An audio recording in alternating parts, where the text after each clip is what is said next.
How vast is the universe? And does it have an end?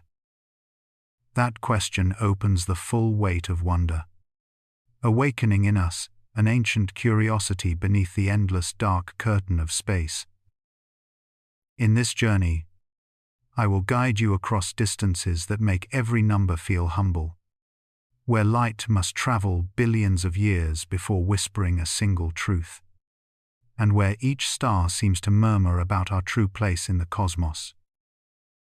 If you stood at the very edge of the universe, what do you think you would see first? Share your thoughts, for your idea might offer someone a new way of seeing. And before we step into those distant realms, we must answer a first essential question. How small is Earth in this ocean of cosmic immensity? How small is Earth in the universe? Really? When you close your eyes and imagine our planet from afar, do you see a great world of oceans and continents? Hey, do you begin to sense just a fragile speck of light drifting in a vast and nameless sea? Astronauts who have seen Earth from space often speak with a trembling voice, as if words themselves are too heavy for such a delicate vision. And perhaps do is no ko chui nai thatsu but do. We are standing on a small rocky world orbiting an ordinary star in a typical region of a spiral galaxy. Yet to us this little sphere contains everything, every memory, every love, every fear, every dream that ever rose in a human mind. From the surface, Earth feels enormous. Cities stretch beyond the horizon. Oceans seem endless. Mountains pierce the clouds. But as soon as we step outside with the eyes of astronomy, our sense of scale begins to dissolve, and Earth shrinks gently into something much more humble. Carl Sagan once reminded us that we are made of star stuff, a poetic way of saying that every atom in our bodies was forged in ancient stars that lived and died long before our world formed. Neil deGrasse Tyson has said that when he looks up at the night sky, he feels not small but connected, because the universe is not something out there. It is within us as well. Those reflections already hint at a paradox. The more we realize our physical smallness, the more we begin to sense a strange spiritual significance in that smallness. Yet to understand just how tiny Earth truly is, we must quietly zoom out step by step, letting each new scale wash over us like a slow cosmic tide. First, imagine you are floating just a few hundred kilometers above the ground, where astronauts aboard the orbital stations drift in silence. Below you, Earth is a bright marble wrapped in wisps of cloud, blue and white breathing softly in the darkness. This is the first moment our planet begins to look like a single object, not a collection of countries and borders, but one living world. Already your perspective has changed, yet the sun that lights this view is so large that over 1 million Earths could nestle inside its glowing volume.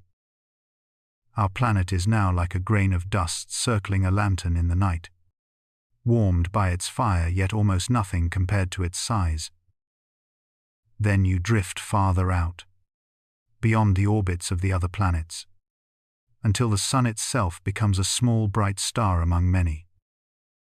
The entire solar system now fits inside a tiny bead of light, and Earth is merely an invisible whisper within that bead. Around you, the Milky Way unveils itself, a great river of starlight curving across the dark. Astronomers estimate that our galaxy holds hundreds of billions of stars, each with its own potential planets, its own unknown stories. If you tried to count the stars of the Milky Way one per second, you would need thousands of years, and even then you would barely have begun. Now ask yourself, Where is Earth in this glittering storm? It is a dot orbiting a faint star in one ordinary spiral arm, more anonymous than a single grain of sand on all the beaches of the world. Yet the universe does not pause at the Milky Way, and neither should our imagination. Our galaxy is just one member of a small local group, a handful of galaxies bound together by gravity. Beyond that lies a vast cluster, and beyond the cluster a supercluster, and beyond even that, a web of structures that stretches hundreds of millions of light-years in every direction. Modern cosmology paints a picture in which galaxies flow along filaments of invisible matter toward regions of deeper gravity, as if the universe itself were a grand river system, with bright islands of stars drifting like leaves on an unseen current. Somewhere on one of those islands, circling a modest star, a tiny world carries forests, oceans, cities, and the quiet beating of billions of hearts. When we talk about the observable universe, we are referring to the sphere of space from which light has had time to reach us since the beginning of cosmic expansion. Its radius is tens of billions of light-years, and within that volume there may be trillions of galaxies, each galaxy with billions or trillions of stars. In that ocean of possibilities, Earth is not just small, it is effectively zero. If you tried to mark its position on a map of the entire universe, the line of your pen would be astronomically wider than the world you are trying to indicate. And yet, we keep returning to this tiny dot with an odd sense of tenderness.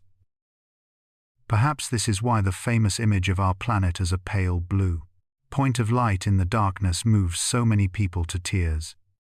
In that faint glimmer we see not only our smallness but also our unity.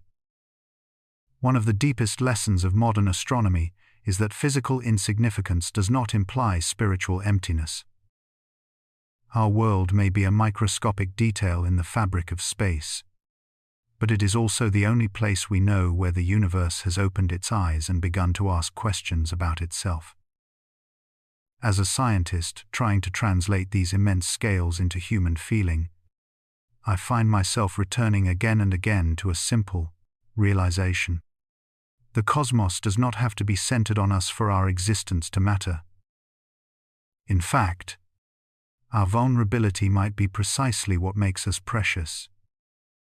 On nights when the sky is clear and I step outside to look up, I sometimes imagine what it would be like if no one on Earth cared about any of this. If the stars shone unnoticed over a world too busy or too fearful to look up. That thought fills me with a quiet responsibility, as if simply paying attention is a form of gratitude. The distance from Earth to the most remote galaxies is so immense that light has been traveling toward us for billions of years, arriving only now to strike the detectors of our telescopes or the retinas of our eyes. To ignore that story would be like closing a book that took the author the entire age of the universe to write. What lesson then can we take from the smallness of Earth? One lesson is humility. Our disputes, our borders, our noise, all occur on a world that would vanish if you stepped just a little way back in cosmic space. Another lesson is care. In all the immensity we have yet to find another place exactly like this one, with its delicate atmosphere, its liquid oceans, its rich web of life. A third lesson is wonder, because somehow, in this immense and indifferent cosmos, there arose a creature capable of mapping galaxies, decoding starlight, and asking where it belongs. That creature is us, and our curiosity is one of the few lights that can answer the darkness. If these reflections stir something in you, a mix of awe and quiet unease, you are not alone.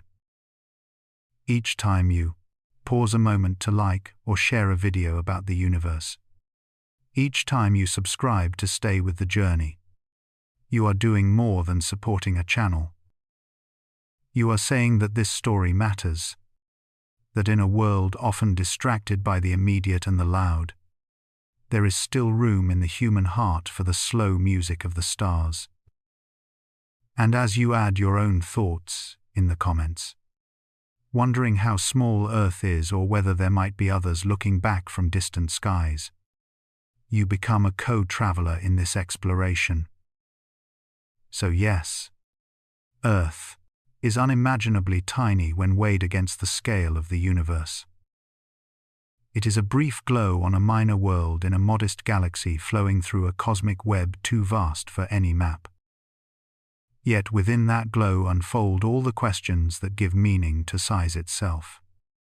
And as we continue our journey outward, tracing the path from this little world to the farthest reaches we can see, we carry with us a simple, meditative understanding.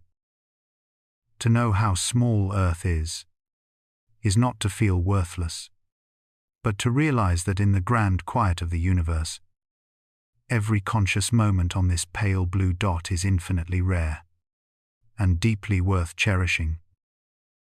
How far away is the moon really? If you had to feel that distance with your own feet and not just read a number on a screen. We are told it is about 240,000 miles from Earth. A neat little figure that seems almost harmless. Yet behind that number hides a gulf of space so wide that if you walk toward the moon for 8 hours every single day, step after step in the cold silence, you would need nearly 9 years of your life just to arrive at its dusty shore. 9 birthdays. 9 cycles of seasons, all spent walking toward a light in the sky that never seems to grow much bigger. When we speak of 240,000 miles, our minds quietly flatten it, turn it into something we think we understand. We drive a few hundred miles on a long trip and call it far. An airplane crosses a few thousand miles and we already feel the world is vast. But the moon hides behind a distance that would swallow thousands of those journeys without even noticing.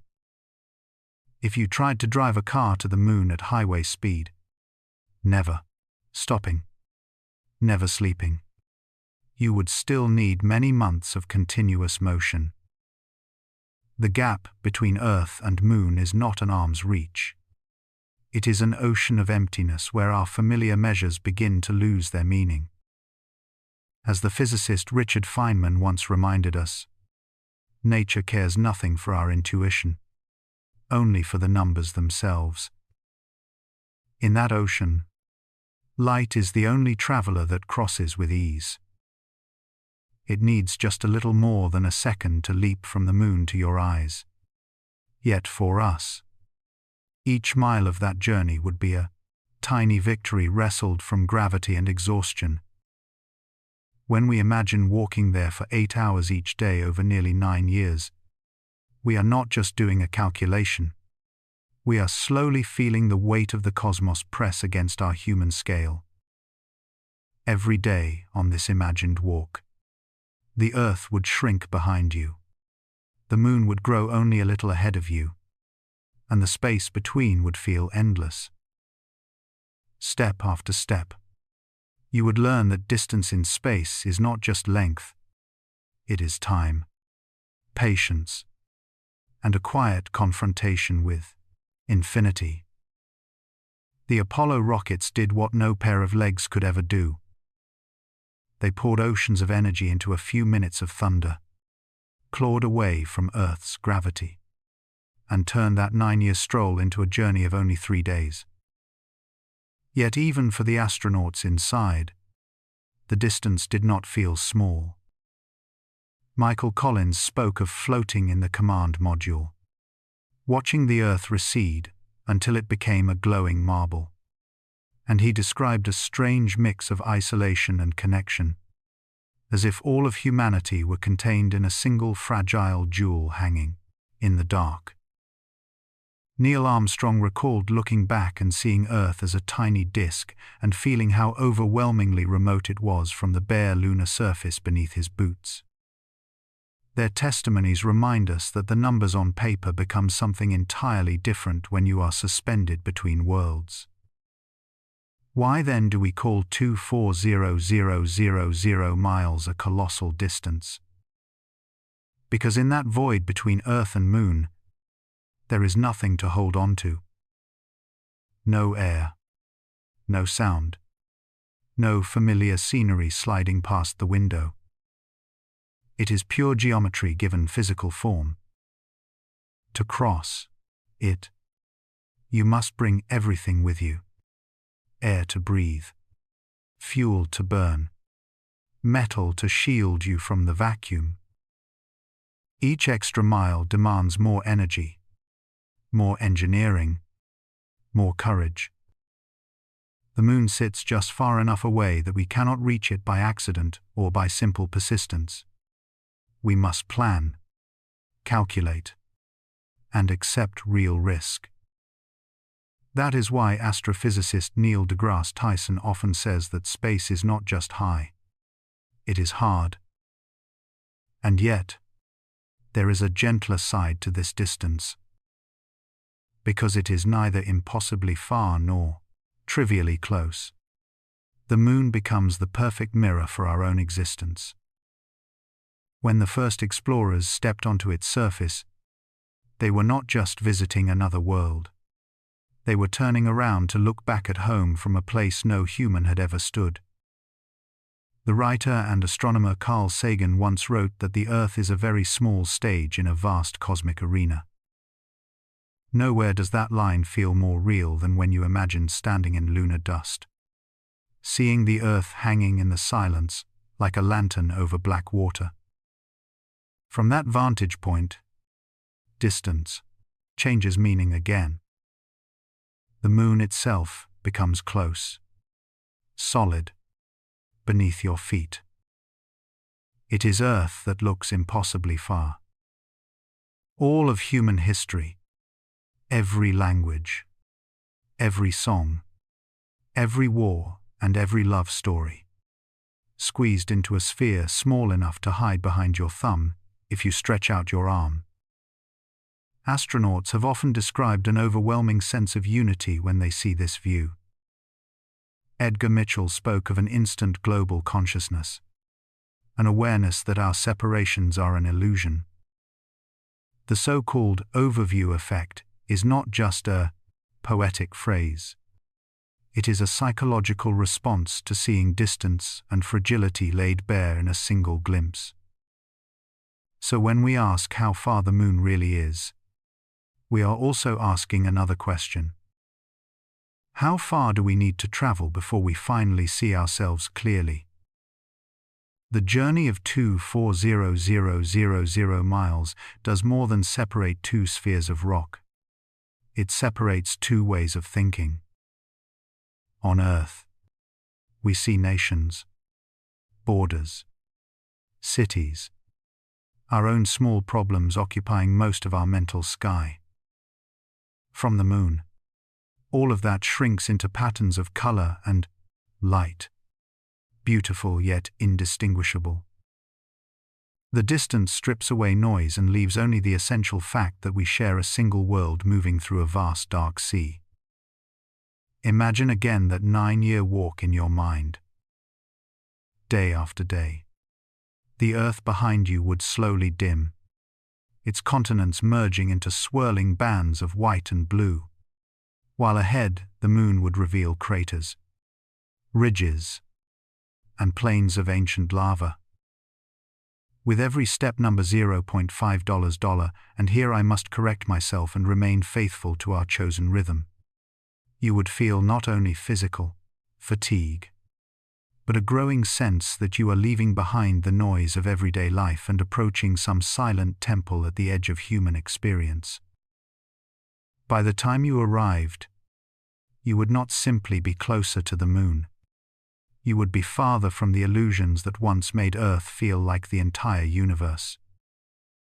This is why the question of distance to the moon belongs in any meditation on the size of the universe. It is our first real step away from home.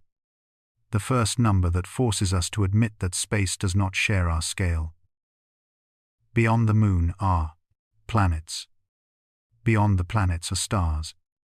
Beyond the stars are galaxies.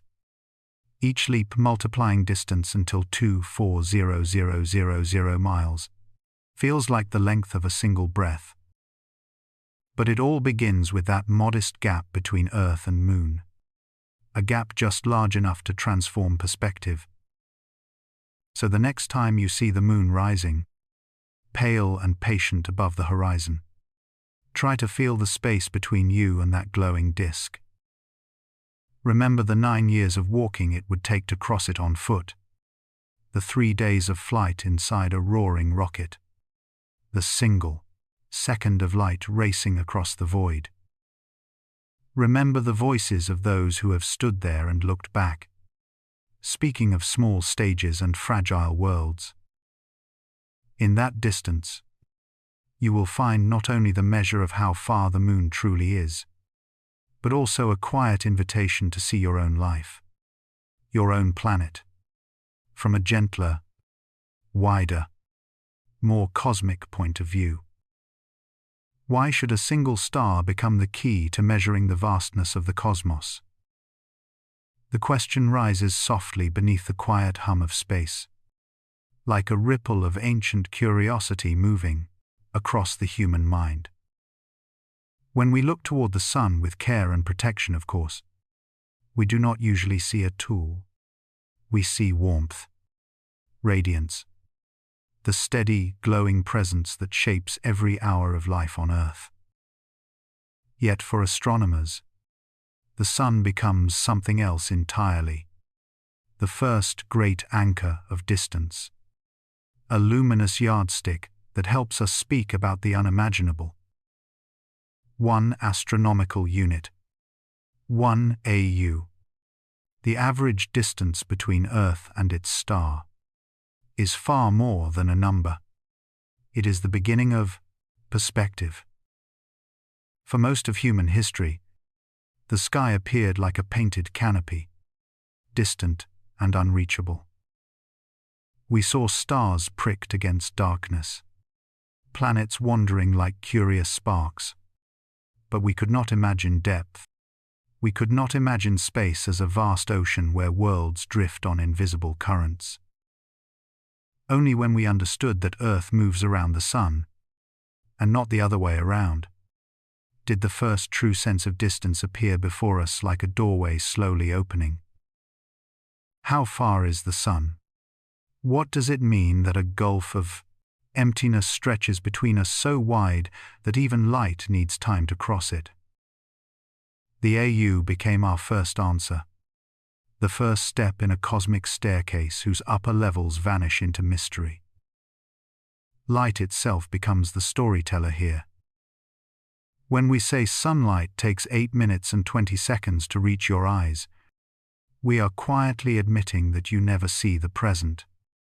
You only see the past. At the moment light touches your skin, the sun is already 8 minutes older. The photons have crossed a cold void, carrying not only energy but a memory of where they began. Carl Sagan once reminded us that we live in a universe where the past constantly washes over us in waves of light. And the distance to the sun is the first simple lesson in that profound truth. Imagine holding a stopwatch, not to measure your own footsteps, but to measure the flight of a single photon. In those 8 minutes and 20 seconds, Earth continues to spin. Winds shift.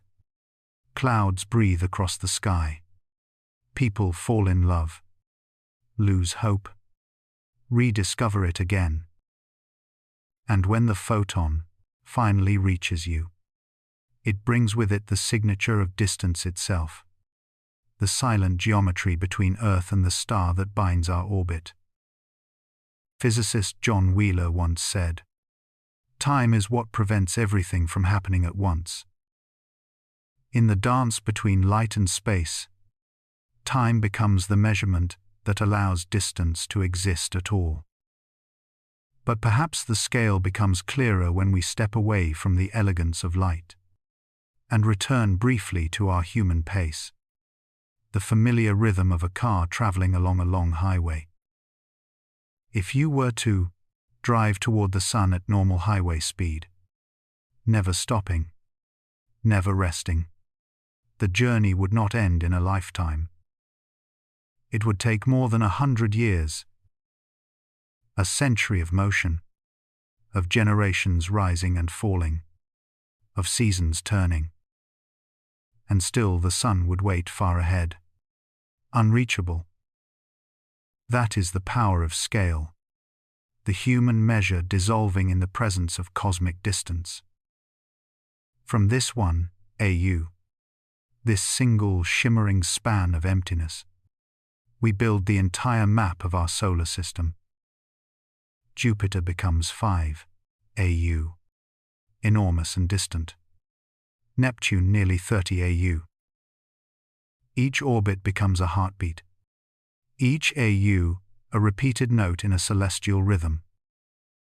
Astronomer Arthur Eddington once noted that the universe is stranger than we imagine, and stranger than we can imagine.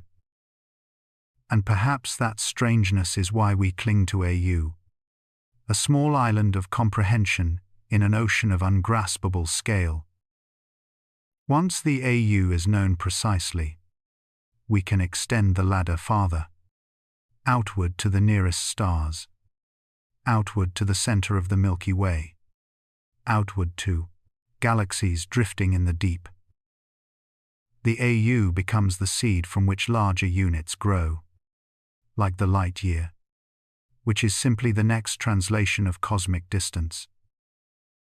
Every time we measure a star, every time we map a cluster, every time we estimate the scale of the observable universe, we are still leaning gently on that first distance, the span between our world and the sun.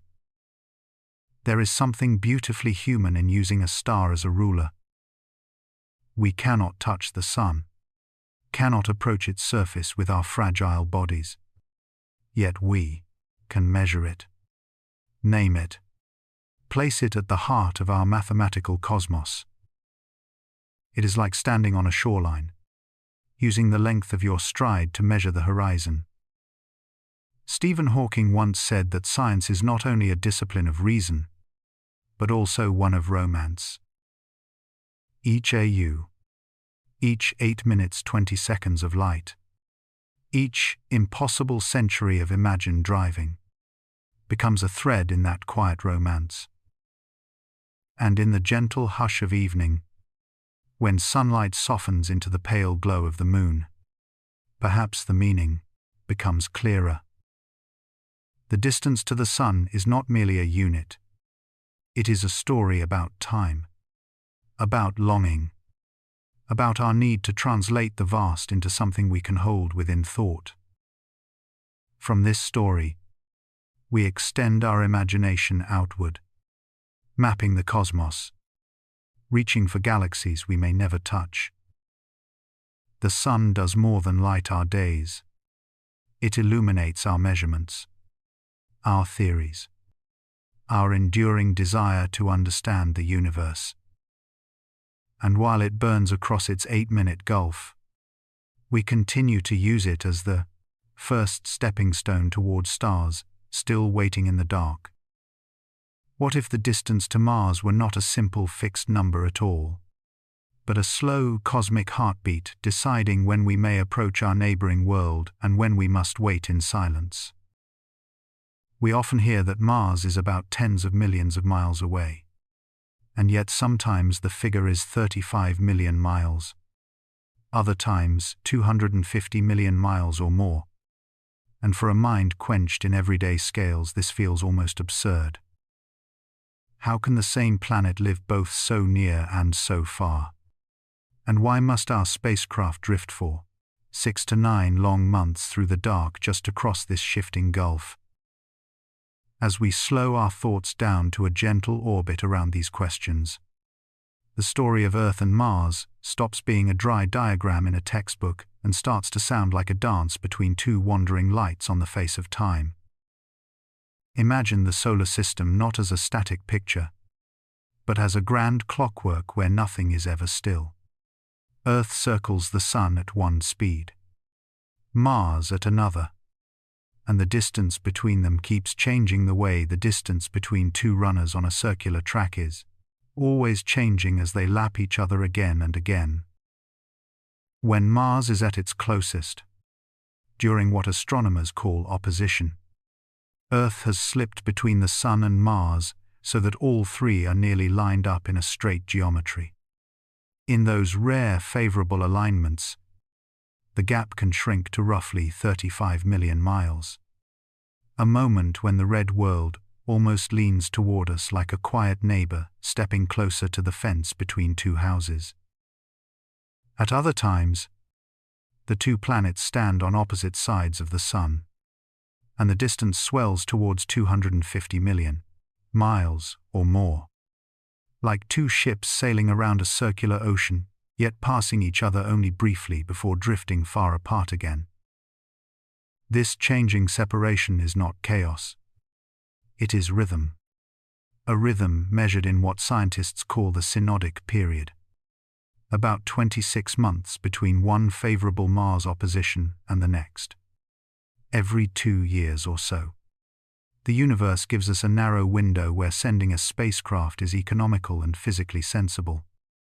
Outside of those windows, we could still launch, but we would pay a heavy price in fuel and time. Astronomer Fred Hoyle once remarked that nature is often generous but never wasteful. And Mars travel is a perfect example. The laws of orbital mechanics offer us graceful solutions if we are patient enough to wait for them. When mission planners talk about a journey of 6 to 9 months, they are not choosing a leisurely cruise because they enjoy long trips. They are obeying the geometry of curved paths through a gravitational sea. The most efficient route between two orbits is not a straight line, because straight lines mean fighting the Sun, clawing against its gravity with absurd amounts of energy. Instead, engineers use what is called a Hohmann transfer trajectory, an elegant elliptical path that touches Earth's orbit at one side and Mars's orbit at the other. Like gliding from one rail of a cosmic track to the next at exactly the right point. You burn your rocket once near Earth to fall into this stretched ellipse. Then you mostly coast in free fall for months, letting the Sun do the work, until you arrive near Mars and fire the engines again to be captured or to skim past. The length of the trip comes from this ellipse, from the slow arc you trace while the Sun holds you in its invisible grip. Not simply from some raw measure of distance like a straight road on a map. Carl Sagan liked to say that in space there is no blue highway sign that reads Mars 50 million miles this way. Exit on the right. There are only orbits, only moving frames of reference. And to travel between them is to fall wisely rather than to push blindly. That is why a journey which at closest approach might seem short by cosmic standards still demands half a year or more. Because we are not teleporting from one point to another. We are reshaping the path of a small artificial world so that it intersects the path of another world at just the right moment. Elon Musk once framed it more bluntly, saying that getting to Mars is mostly about timing and velocity. Miss the window, and you are chasing a moving target around the Sun. When we say 35 million miles at closest approach, we are already simplifying a messy reality. The actual distance depends on the exact shape of Earth's orbit and of Mars's orbit. Both slightly elliptical, both tilted, both participating in the slow gravitational tug of other planets. A small change in position can mean millions of miles difference. And the best launch windows are when these subtle factors align in our favor. A mission designer staring at charts in a quiet control room is really listening to the solar system's music, finding the bars where our little metal emissary can slide smoothly into the flow rather than pounding against it. This is why the distance to Mars feels so slippery when you first encounter it. A child might ask how far it is, as if expecting the neat certainty of the distance from one city to another, a single crisp number you could paint on a road sign. Instead, the answer is a range, a conversation about orbits and alignment and opportunity. And hidden within that conversation is a gentle lesson about how the universe really works. Nothing out there is static. Not planets, not stars, not galaxies. Even our questions must learn to move with the things they try to measure.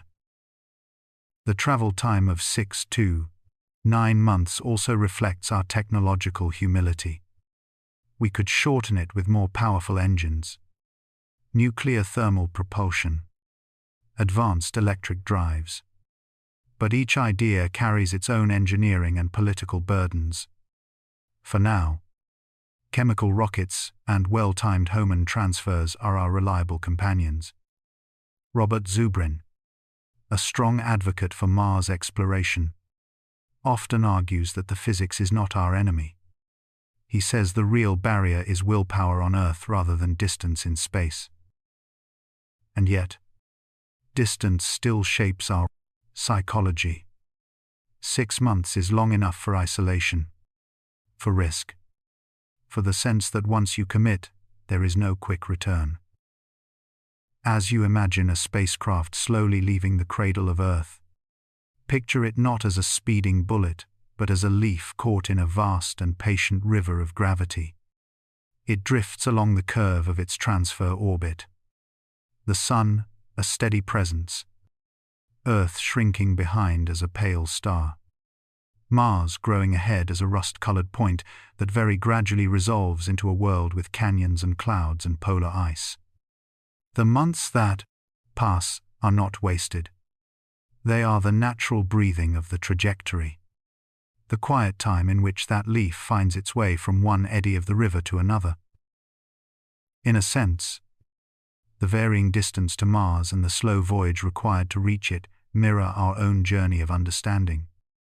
At first, the problem seems simple, like a school exercise about 2 points in space. But as you look deeper, you discover layers of motion, constraints of energy, and the subtle beauty of using gravity rather than fighting it. Neil deGrasse Tyson likes to remind us that the universe is under no obligation to make sense to us. And yet, with care and patience, we can still learn to read its patterns. The numbers become less intimidating when we see the story they tell. A story of worlds orbiting a common star, of rare alignments opening doors, of human craft riding those fleeting chances like surfers on cosmic waves. So when you next hear that Mars is 35 million miles away, or 250 million miles away, or that a mission will take most of a year to get there, you can let the figures settle in your mind like constellations rather than like cold statistics. You now know that these changes come from a delicate celestial choreography, that the travel time is a consequence of respecting that choreography rather than ignoring it, and that hidden behind every launch window lies a dialogue between human intention and cosmic timing. In that dialogue, Mars is not simply a destination.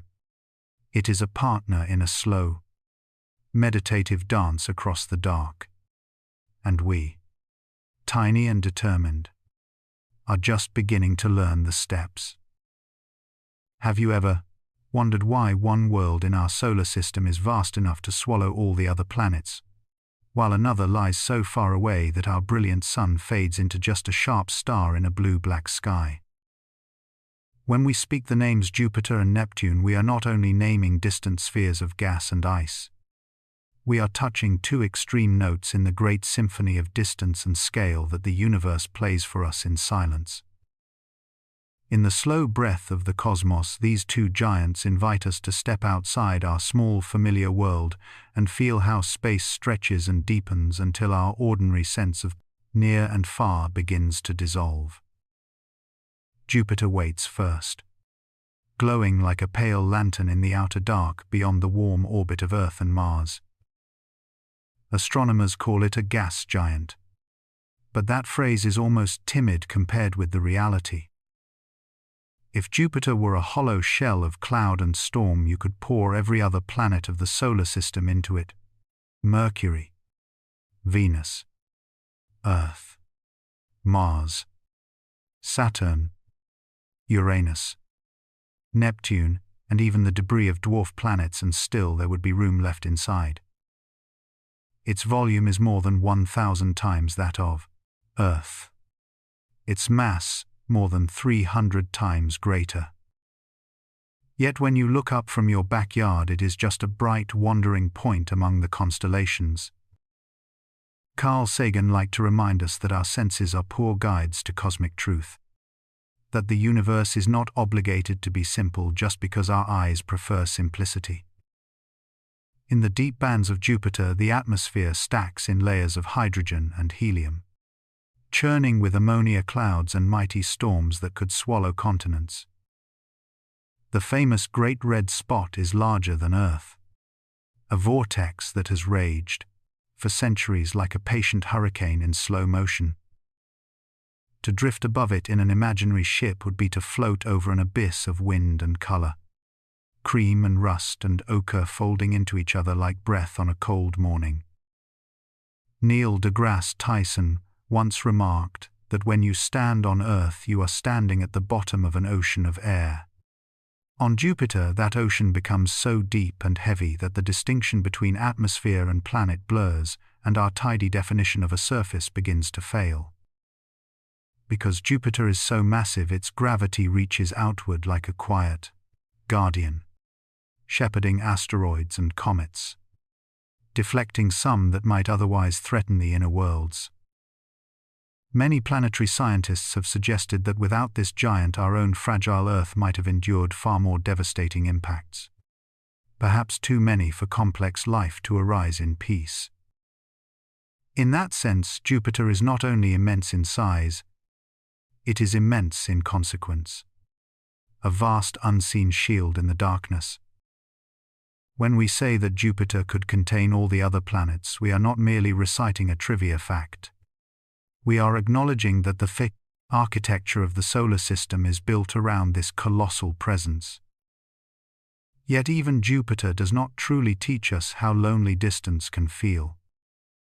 For that lesson, we must keep sailing outward past the bright belt of the main asteroid region, past the stately rings of Saturn, past the tilted and pale world of Uranus, until the sun has shrunk in our view and the light has grown thin and cold. There in the distant reaches Neptune circles like a silently watching eye. It is an ice giant, rich in water, methane, and other frozen substances. Its cobalt atmosphere streaked with high clouds driven by the fastest winds in the solar system. But what captures the imagination first is not Neptune itself. It is what the sun looks like from there. From Earth, the sun is an overwhelming presence, a blinding disk that dominates the sky and defines the rhythm of our days and seasons. From Neptune, the same star is no longer a blazing coin of fire but a bright, sharp bead of light, small enough to cover with the tip of a finger held at arm's length. Neptune orbits at about 30 times the Earth-Sun distance, so the sunlight that bathes it is only 1/900th as intense as the light we feel on our skin at noon. What we call daylight there would seem more like a perpetual pale twilight, a world where shadows are long and the sky never truly brightens. Imagining that view is a powerful way to understand how distance transforms reality. The sun has not changed. its nuclear fires still roar with the same fusion that warms our oceans and feeds our forests. Yet from Neptune that furnace appears as a star among stars, more brilliant than its companions, but no longer the night, obvious center of everything. As the physicist Jim Al-Khalili often suggests, perspective in cosmology is everything. Move far enough away, and the extraordinary becomes ordinary. The central becomes peripheral. Our sense of importance shrinks with the apparent size of our star. To stand on an imagined platform near Neptune and look inward would be to see the solar system as a fragile miniature model suspended in darkness. The inner planets would be lost in the sun's glare. Jupiter and Saturn tiny pearls on faint tracks of light. Uranus a dim, turquoise point. All of them clustered close to that one sparkling star. Out here the idea that Jupiter could contain all the other planets feels almost trivial, for they all collapse into a handful of dots when seen from such a gulf. What remains is distance itself, the silent vastness between worlds. In this way, Jupiter and Neptune tell a joint story. One speaks of sheer scale of mass and volume, of how nature can gather simple ingredients like hydrogen and helium into a world so huge that our minds resist the number. The other whispers of remoteness, of what happens when we travel so far from home that even our sun loses its familiar face. Together they remind us that size and distance are not the same lesson, yet both are needed to understand our place in space. When planetary scientists model the early solar system, they find that the giants were not always where they are now. Jupiter and Saturn may have migrated, tugging at swarms of icy bodies, shaping belts and reservoirs of comets that still circle today. Neptune too may have moved outward over time, its gravity scattering countless small worlds into the Kuiper belt and beyond. The architecture we observe now is therefore not a static picture, but a frozen moment in a long, slow dance. As the astronomer Philip Morrison once said in another context, the universe is not only stranger than we imagine, it is stranger than we can imagine. That strangeness is written in the tracks that these giants have carved through space.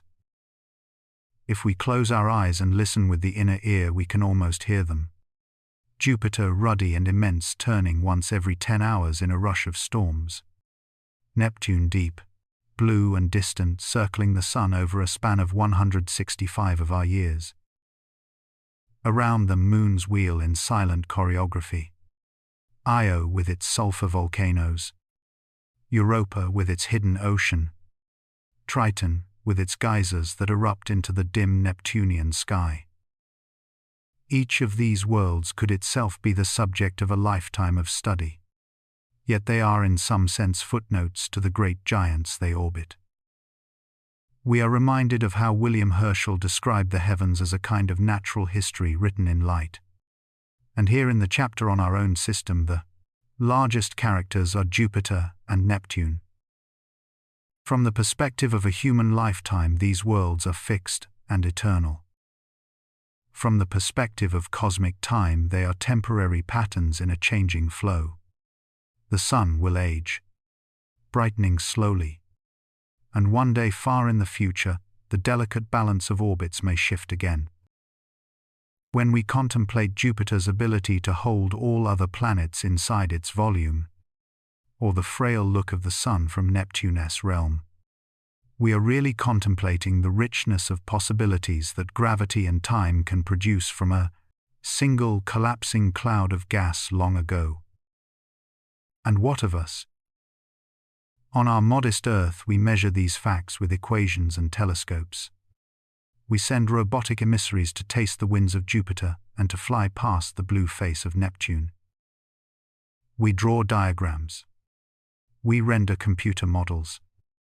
But at night, when the noise of analysis fades, we are left with a quieter feeling, a sense of awe that such enormous and distant things exist at all, and that somehow minds have arisen that can describe them. As Sagan gently reminded the world, we are a way for the cosmos to know itself. In the end, Jupiter and Neptune are not just data points in a catalogue of planets. They are invitations, one inviting us to grasp how large a single world can be, the other inviting us to feel how far a star's warmth can fade and yet still be present. Between them stretches almost unimaginable space, and somewhere in that space our small blue planet turns quietly, sheltered by the gravity of giants, warmed by a star that from Neptune looks like a distant spark.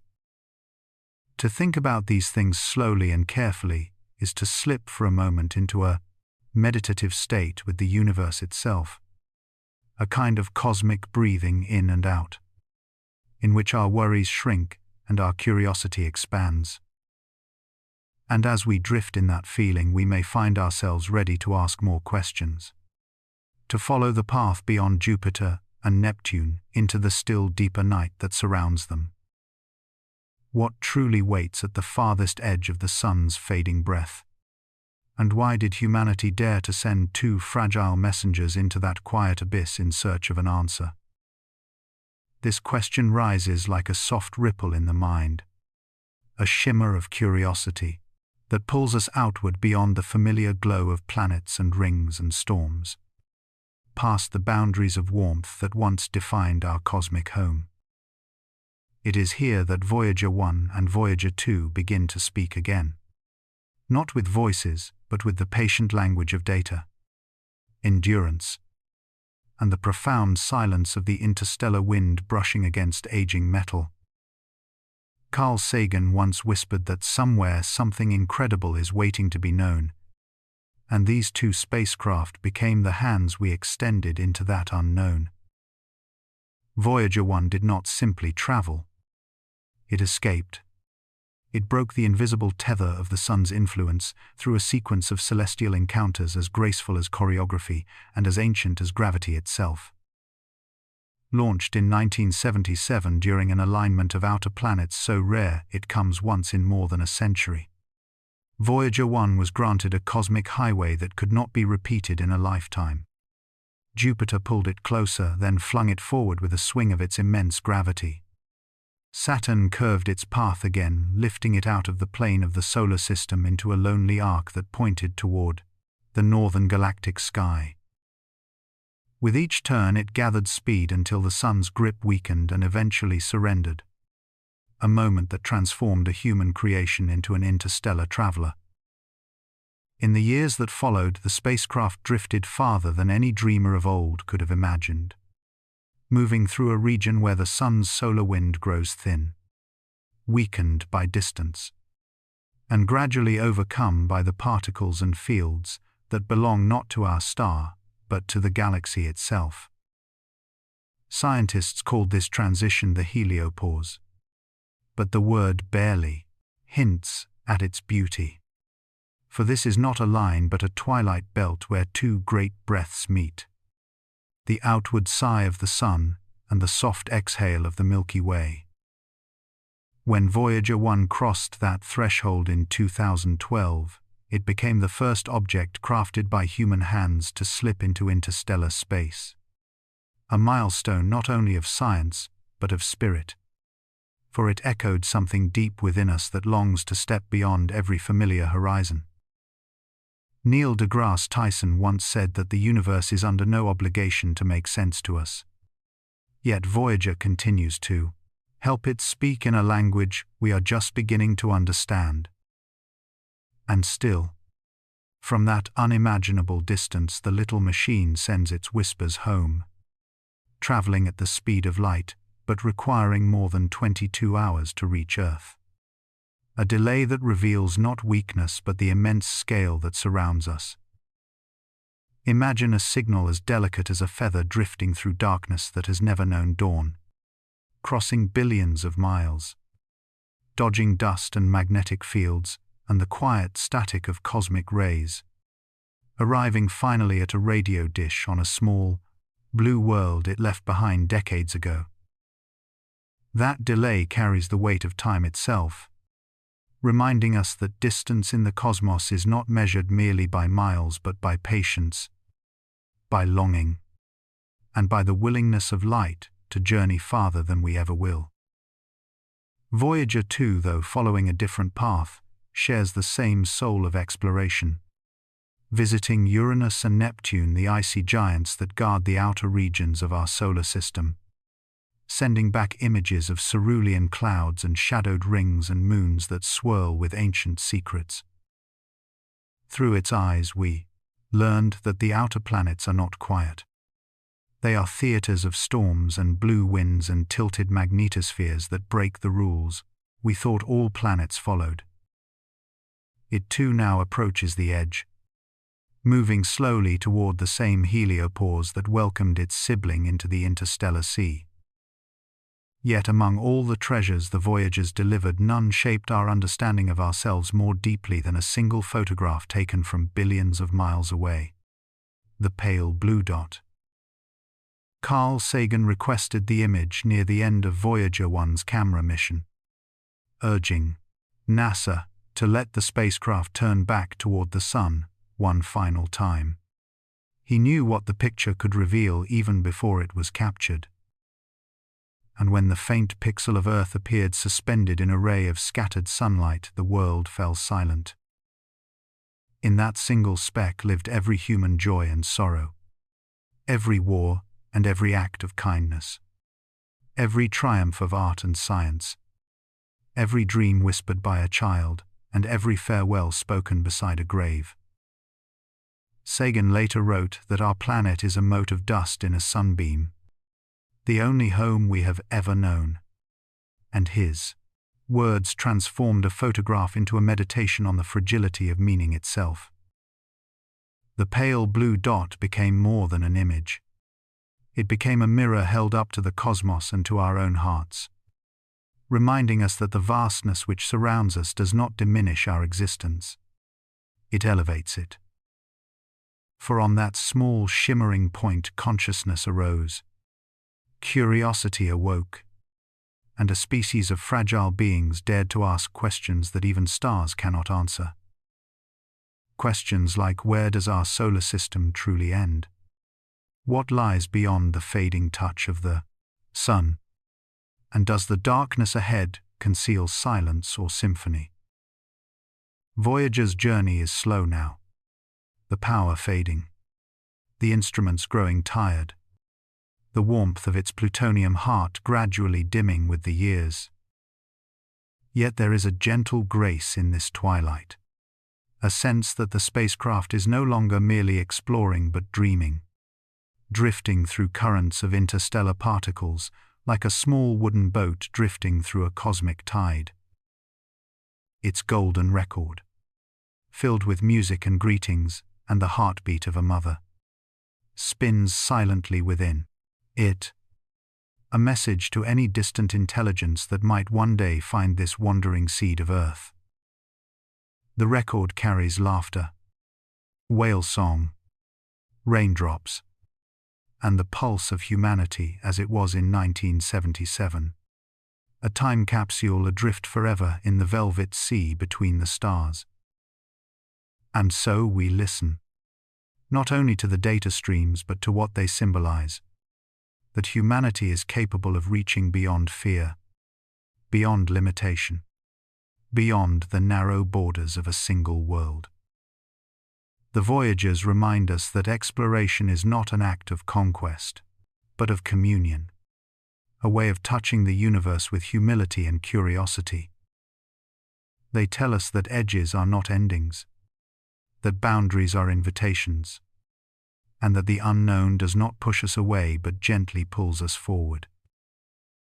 As they fade into distances where no sunlight falls, their stories continue to grow, weaving through our imagination like faint comet tails, reminding us that we too are travelers moved by unseen forces and fragile hopes. Perhaps one day another creature in another star system will intercept a Voyager, study its strange, markings, and wonder about the beings who launched it into the dark. And maybe they will feel what we feel now. That same soft stirring in the soul. The realization that the universe is vast enough to humble us, yet intimate enough to welcome our questions. For as we follow Voyager's path in our minds, we begin to sense a truth that no measurement can contain. That the edge of the solar system is not a wall but a threshold. A place where the story of our star yields to the story of the galaxy. And where a small machine from Earth becomes part of a much older journey.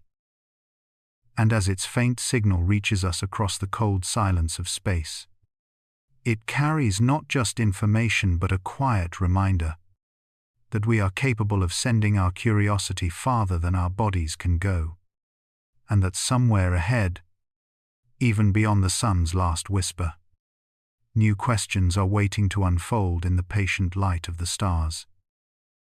Have you ever tried to imagine the distance to the nearest star? Not as a number in a science book, but as something your mind attempts to stretch toward in the quiet of night. When the room darkens and the ceiling above you softens into the same silence that fills the void between the stars, a question rises gently like breath in cold air. How far is far when space itself refuses to give us a familiar scale? The truth is so strange and so vast that our everyday units collapse under its weight. Miles crumble, kilometers scatter, and time itself becomes the only bridge capable of spanning such emptiness. That is why we learn to speak in light years.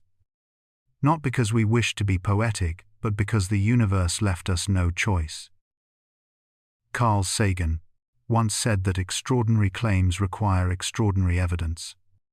Yet in astronomy, extraordinary distances simply require extraordinary humility. A light year is nothing more than the distance light travels in one Earth year. And yet that simple definition contains a profound surrender. We no longer pretend that our steps can measure the cosmos. We borrow the steps of light itself. And when we say Alpha Centauri is 4.3 light-years away, we whisper it with the same tone we reserve for mysteries we only half understand. The Alpha Centauri system glimmers like a faint promise in the southern sky, a cluster of suns so close that our galaxy would call them neighbors, yet so distant that a human life would wither long before reaching them. Neil deGrasse Tyson once remarked that the universe is under no obligation to make sense to us. And nothing embodies that truth more than this paradox of cosmic proximity and human impossibility. For even if we built a spacecraft capable of traveling at 10% the speed of light, a speed that tears apart the limits of our engineering and imagination, it would still take 43 years to reach Alpha Centauri. 43 years. A number that fits easily into conversation but expands like a drifting galaxy when we imagine living through it. Entire childhoods would bloom and fade. Generations would pass the window of that silent ship, and the star outside would still appear almost fixed. At such speed you outrun planets. You glide beyond the reach of the solar wind. You leave behind every familiar boundary humanity has ever drawn. But you do not outrun the stillness, the deep and endless quiet that wraps itself around the hull like an ancient shawl woven of darkness and cold. Stephen Hawking suggested that looking up at the stars rather than down at our feet is essential to understanding our place in the universe. But when the stars barely move over decades of travel, the lesson becomes even more intimate. We realize that movement is a privilege of small scales, and stillness is the native language of the cosmos. A journey to Alpha Centauri at 10% light speed is not simply a voyage through space. It is a pilgrimage through time. Imagine the passengers, wrapped in a long corridor of dim light, listening to the hum of engines that never rest. Outside, stars smear only by fractions of a degree across the window, the way a dream shifts when you wake but do not yet open your eyes. Inside, the boundaries of days and years begin to soften, for time becomes measured not in calendars but in distance from home. Brian Greene once said that the universe at its deepest level is a non-stop conversation between space and time, and the traveler between stars becomes part of that dialogue. Light years cease to be abstract. They become lived experiences. But let us pause and return to the beginning. Why is Alpha Centauri considered close when it is so unimaginably far? The answer lies not in sentiment, but in the architecture of the galaxy itself. Stars are not scattered with human convenience in mind. They float in a sea so immense that even their clustering cannot reduce the sheer scale between them. In the suburbs of the Milky Way, where our Sun resides, the average spacing between stars is measured in several light years. That means Alpha Centauri is not just close. It is very close by galactic standards. As if the universe leaned in and whispered that this is the nearest candle in the dark. And yet, the light of that candle still requires 4 years and 3 months to reach us. 4 years of uninterrupted motion. 4 years of absolute fidelity to the laws of physics. 4 years of darkness before a single photon completes its journey. Now imagine standing outside beneath the night sky, the air cool, the world quiet. A tiny point of light from Alpha Centauri reaches your eye, and in that single spark you are holding 4 years of cosmic travel. Every photon is a messenger, carrying the memory of where it came from, and the patience of a universe that does not hurry. Perhaps this is why light years feel more intimate than miles. They are not distances we measure. They are distances we feel. And as the scale grows larger, something curious happens inside us. Awe softens into calm, and the mind becomes still, as if matching the rhythm of the cosmos itself. Distances that once frightened us begin to feel like meditations, long breaths taken by the universe. The nearest star becomes not an unreachable destination but a reminder that existence stretches far beyond our personal horizon. The slowness of travel, the length of the journey, the impossibility wrapped in the numbers, all of it gently returns us to humility. It tells us that we are small, yes, but not insignificant. For the very act of wondering how far a star lies is itself a kind of cosmic participation.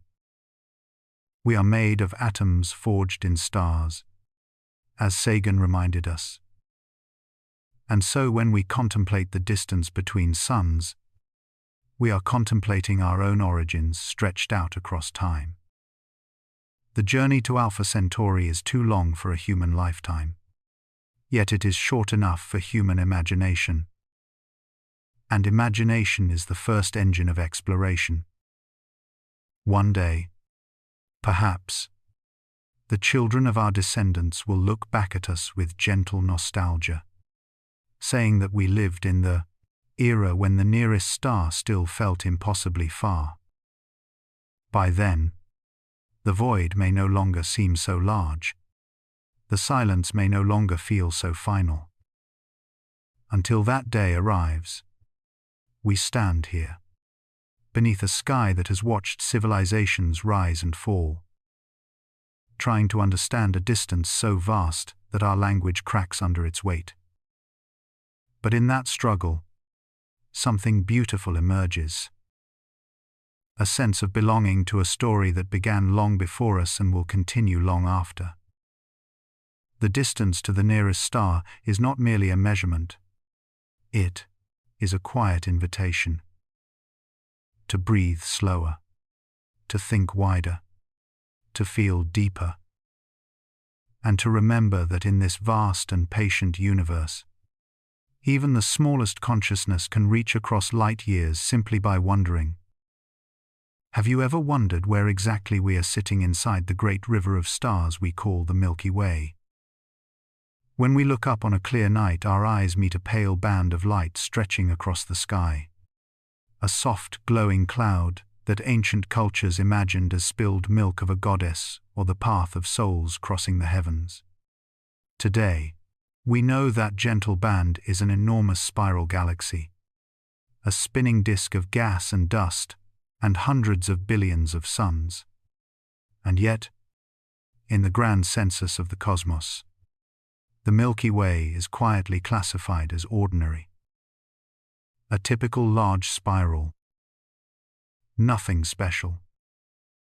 Astronomers estimate that from one edge of our galaxy to the other is about 100,000 light-years. If a beam of light left one side of the disk and tried to cross the whole structure, it would need 100 millennia of relentless travel through the dark.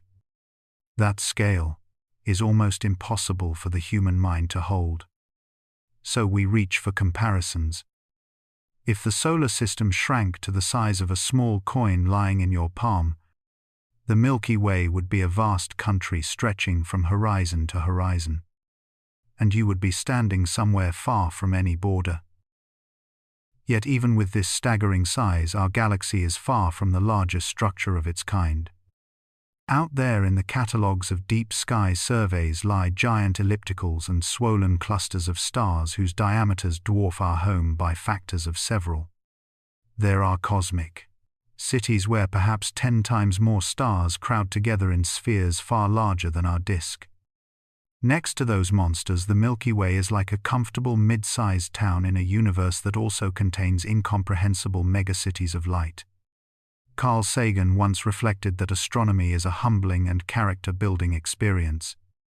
And nowhere is that humility clearer than when we realize that even our entire galaxy is only one average swirl in a sea of galaxies. Inside that swirl, our sun sits not at the center on a throne but quietly in the suburbs. Roughly halfway, between the core and the outer edge in a minor spiral arm charmingly called the Orion Arm. Around us the galactic disk thickens like a luminous fog of stars and faint clouds. And all of it circles the galactic center over hundreds of millions of years. We are passengers on a star that is itself drifting through a gravitational dance far bigger than our history. When we speak about where we are in the Milky Way, we are really asking how a fragile bubble of awareness has arisen in a quiet corner of this rotating island of suns. And now we reach a detail that is both poetic and sobering. For a little more than a century, humanity has been leaking whispers into space. Radio broadcasts, television signals, radar pulses, all racing outward at the speed of light. If you could see those signals not as invisible waves but as a glowing sphere centered on Earth, it would have a radius of only about 200 light-years. 200 light-years sounds enormous compared to our daily lives. Yet when laid onto the face of the Milky Way, that bubble is almost nothing. Imagine again the galaxy as a great disk 100,000 light-years across. Then our sphere of noise is a tiny dot lost near the rim, a small halo around a single star among hundreds of billions. Neil deGrasse Tyson likes to remind us that we are part of this universe and the universe is in us. But he also notes that for most of the galaxy we simply do not yet exist. Our presence has not had time to arrive. Our story has not been broadcast far enough to touch other shores of this stellar ocean. This is why astronomers say that almost no one in the Milky Way knows we are here. If there are civilizations thousands of light-years away, their skies may contain a faint star catalogued as ordinary, its planets invisible to their telescopes, our signals far too weak and far too young to have reached them. To them we are not yet a question, not yet a possibility. just another distant sun among the countless points of light that form their own version of the Milky Way. And so a quiet irony appears. The galaxy that to us feels unimaginably large is itself an average leaf in a cosmic forest. Within that leaf, we inhabit an anonymous branch. And on that branch, one tiny speck has just begun to wonder about the tree. Somewhere, something incredible is waiting to be known, Sagan said. And as we map our position within this disk, we start to sense that the most incredible thing of all may be the very fact that we can ask these questions. When you imagine the Milky Way streaming across the dark like a luminous river, remember that each star is separated from its neighbor by gulfs so vast that even at light speed a journey would last years or centuries. Within such emptiness, our 200 light-year bubble is like the glow of a single lantern in a mountain range stretching far beyond the horizon. The mountains do not yet know that the lantern is burning.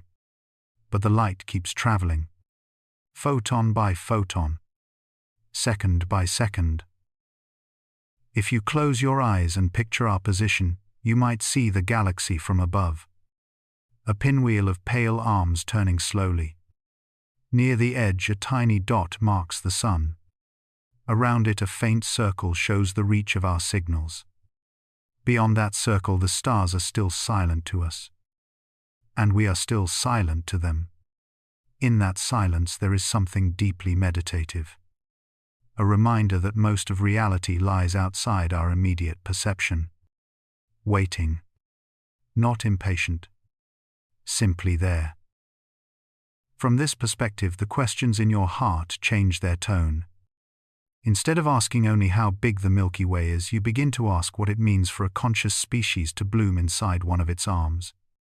You wonder whether the ordinariness of our galaxy is in fact a blessing, providing a stable stage on which fragile life can appear, evolve, and one day perhaps grow wise enough to stretch that tiny radio bubble a little farther. Maybe the true measure of our place in the Milky Way is not our address in the Orion Arm, but the depth of our curiosity as we gaze out from it. So when you next hear that the Milky Way spans 100,000 light-years and that our signals reach only 200 of them, let the numbers wash over you slowly, like waves on a cosmic shore. Feel both the smallness and the possibility, the humility and the quiet pride. We live in a galaxy that is ordinary by astronomical standards. Yet within this ordinary galaxy, something extraordinary has happened. Matter has learned to look back at the stars and ask where it belongs. In that simple act of wondering, we are already stretching beyond our tiny bubble, reaching not just across space, but into the deeper mystery of why there is a Milky Way at all and why we have come to be here inside it. What if the Milky Way, that soft river of starlight stretched across the night sky, is only a small swirl of foam in a far greater cosmic ocean? An ocean whose true shoreline we have never seen. When we look upward and feel that ancient pull in our chests, we are not merely witnessing stars. We are sensing the weight of structures so immense that even our finest instruments tremble before them. Edwin Hubble once said that the history of astronomy is a history of receding horizons. And as we follow the Milky Way outward through ever larger realms, we feel those horizons slipping away from our grasp. Imagine the Milky Way as a luminous city drifting through darkness, a metropolis of hundreds, of billions of suns weaving bright avenues and glittering intersections of dust and gas. Yet even this grand city is not alone. It belongs to a small neighborhood known as the local group. Here the Milky Way has companions like the towering Andromeda Galaxy and delicate dwarf galaxies that orbit like quiet satellite towns. All are bound together by gravity, a hidden network of roads carved into the fabric of space and time. Carl Sagan reminded us that we live on a pale blue dot suspended in the cosmic dark, and the local group is the quiet district in which that dot resides. But the local group is only the beginning. When astronomers observe farther into the cosmic night, they see that this neighborhood is itself part of a larger gathering known as the Virgo cluster. Picture a sky filled not with stars but with galaxies, thousands of them, gathered in a massive gravitational basin. Why do galaxies cluster together like this? Because, from the earliest moments of the universe, tiny ripples in the sea of matter created seeds of attraction. Regions slightly denser than their surroundings, deepened over time, pulling more and more material toward them. Like raindrops sliding toward one another on a window pane, galaxies slipped closer until they formed clusters. Even so, the Virgo cluster is not the whole picture. As maps of the cosmos improved, astronomers saw that clusters were not sprinkled randomly across space. They lined up into strands, walls, and filaments that stretched for unimaginable distances. The universe resembled a grand web rather than an empty void. And within this web the Virgo cluster is just one bright knot, part of the sprawling Virgo supercluster. This supercluster spans hundreds of millions of light years, a sprawling expanse of galaxy cities connected by the faint threads of gravity.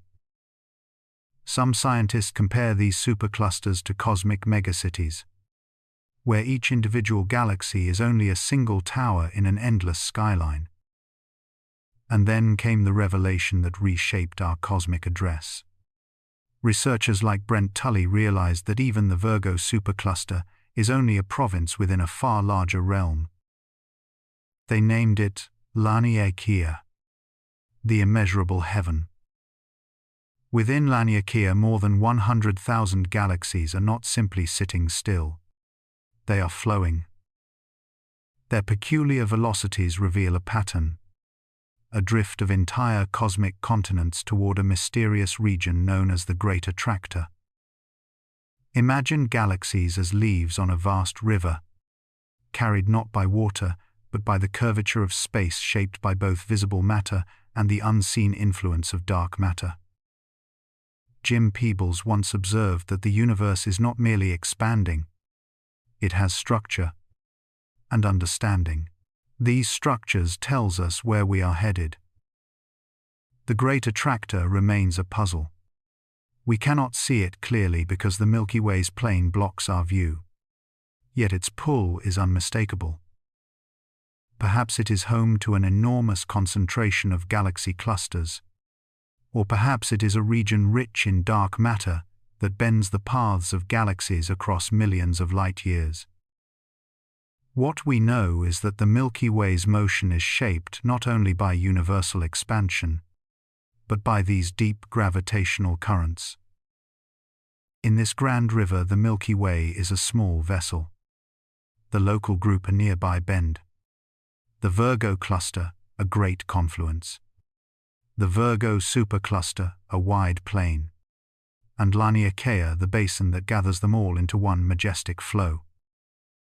Everything is drifting, slowly, steadily, toward a darkness we have not yet illuminated. If we pause for a breath, we may feel an unexpected tenderness in this realization. The numbers are enormous. Yet what moves us is the thought that everything familiar is participating in this silent journey. The sun, the planets, the memories held in warm summer nights, the stories we tell about constellations, all are floating within the same cosmic current. Carl Sagan once said that we are a way for the universe to know itself, and perhaps by tracing the boundaries of Laniakea, by measuring the flow toward the Great Attractor, the universe is finally glimpsing its own vast circulatory system. There is a quiet comfort in this drifting. The Milky Way is not lost. It belongs to a family, a cluster, a supercluster, a cosmic watershed that shares a single beautiful name. Laniakea. And we, the tiny beings on a pale blue world, are not truly alone. When you look up at the night sky, imagine not just a galaxy, but the entire river of galaxies drifting gently before you. And in the whisper of the stars, you may hear a timeless question. Where are we truly going in this immeasurable heaven?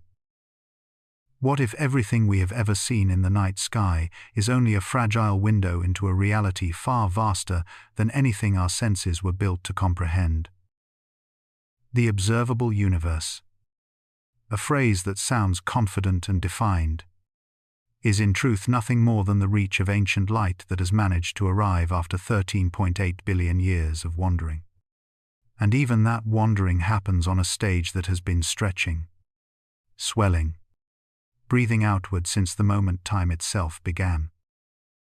To speak of the observable universe is to speak of a boundary drawn not by the structure of existence but by the limitations of light, by the patient travelers that set out across a cosmos too restless to hold still for them.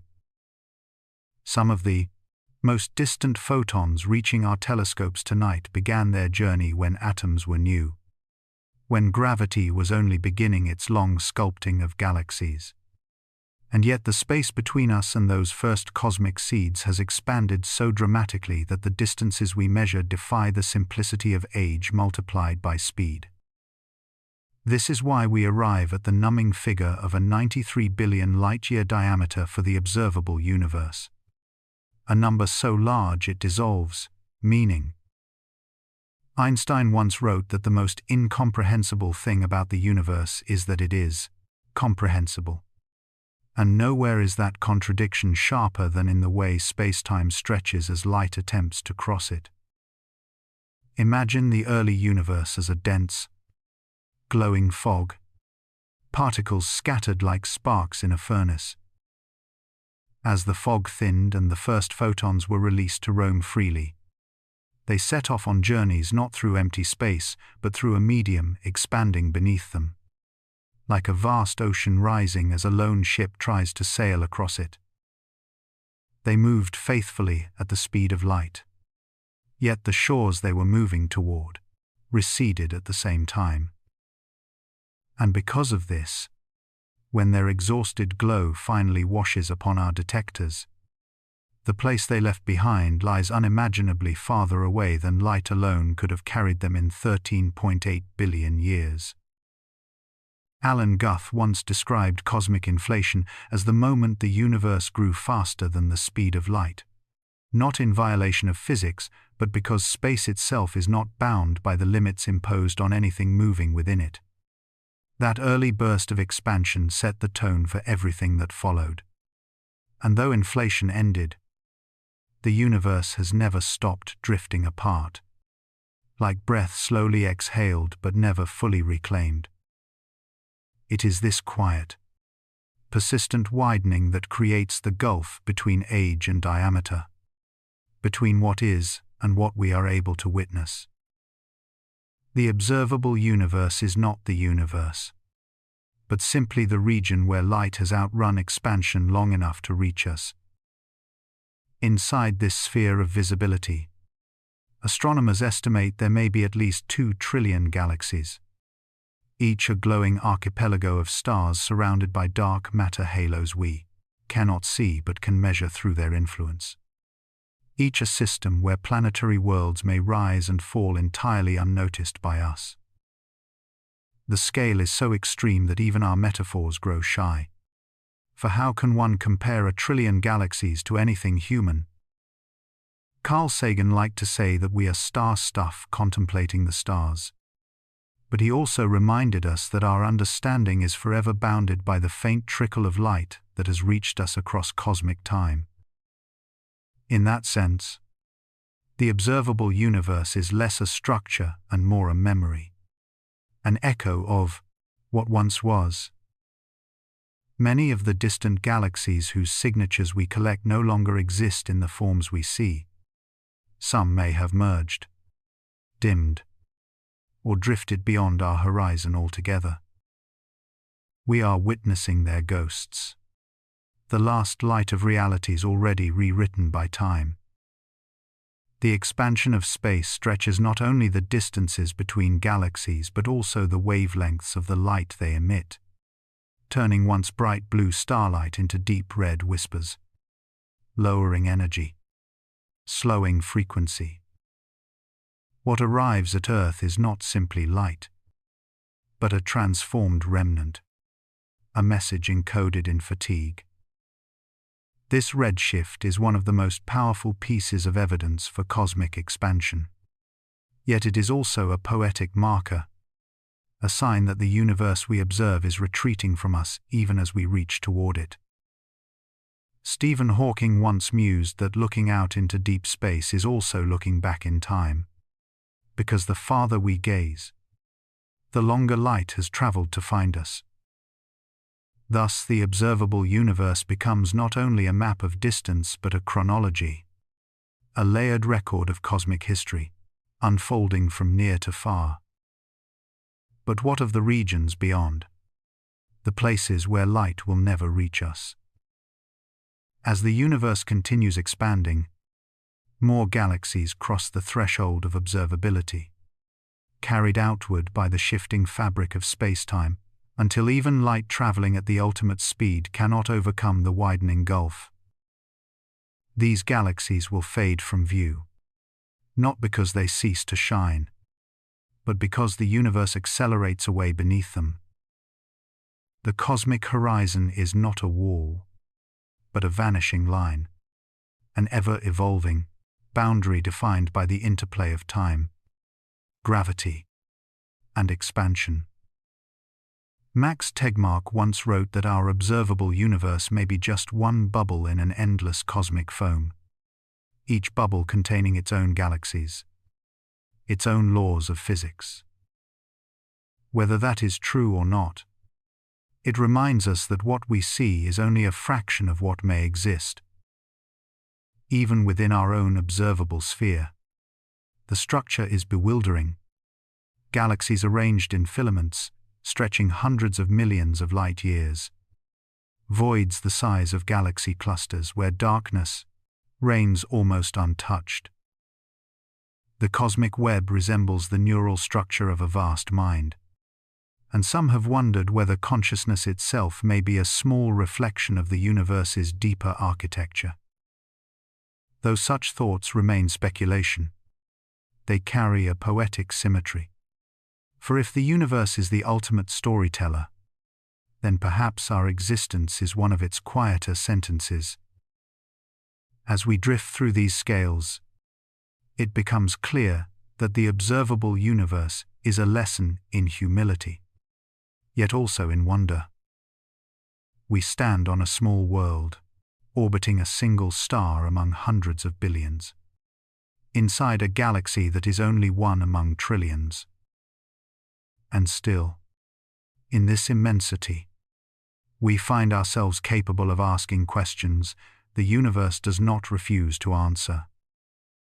Neil deGrasse Tyson has often said that the universe is under no obligation to make sense to us.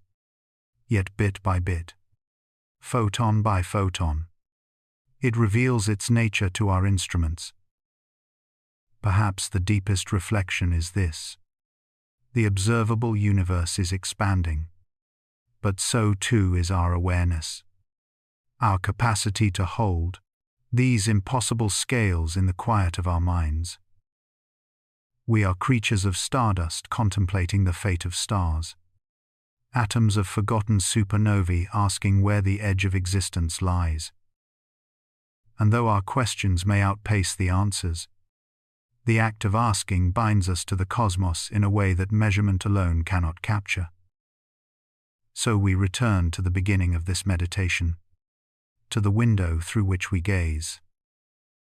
The observable universe is vast beyond reckoning, a 93 billion light-year sphere woven from the oldest light that still remembers its way to us. Yet it is also small, a mere island in what may be an endless ocean. What lies beyond the horizon where light can never reach? What worlds drift forever outside our perception? What truths remain hidden behind the silence of expansion?